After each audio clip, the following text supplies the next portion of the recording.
Hi to everyone and welcome to this video. We are going to see the unit 3.3 about psychological aspects of feeding and how we can motivate the patient to a healthy lifestyle. We are going to see first the development of the eating habits and the influence of biopsychosocial factors.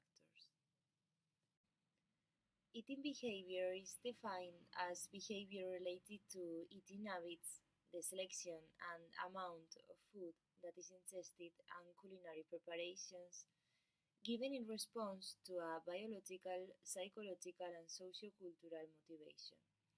For example, hunger can be activated by different stimuli and generate motivational responses that lead us to choose one food or another. Usually, our eating behavior is repetitive, so eating habits are generated according to where, when, and how we eat. Let's look at a couple of definitions of eating habits.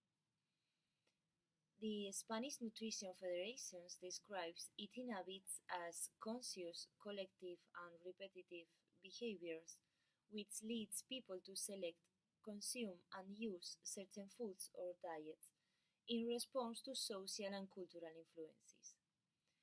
The definition proposed by the Food and Agriculture Organization is similar, although it emphasizes the nuance of food availability as a determinant of eating habits.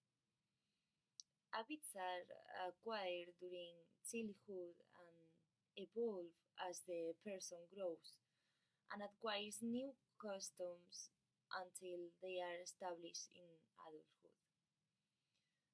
This doesn't mean that an adult person cannot change an already established habit.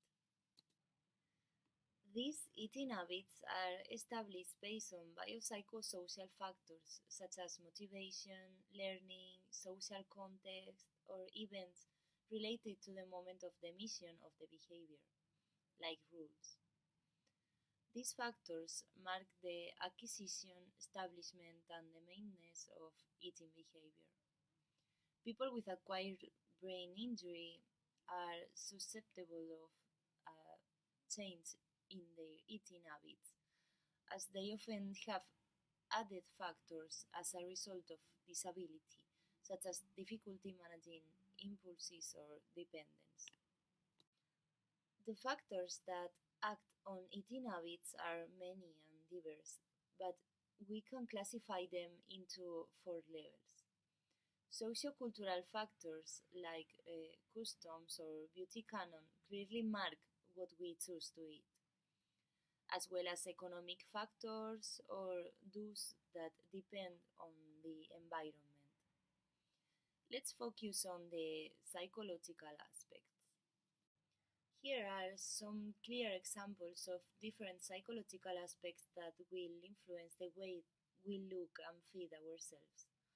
For example, when a person feels the frustration of I want but I can't eat it, frustration, distortion of reality, dissatisfaction, stress, depression, all of them can have great negative repercussions on the patient's health in the short and long term. When eating behavior is influenced by people's emotions and emotional state, food selection and intake is done with the aim of alleviating certain psychological processes, such as depression or anxiety.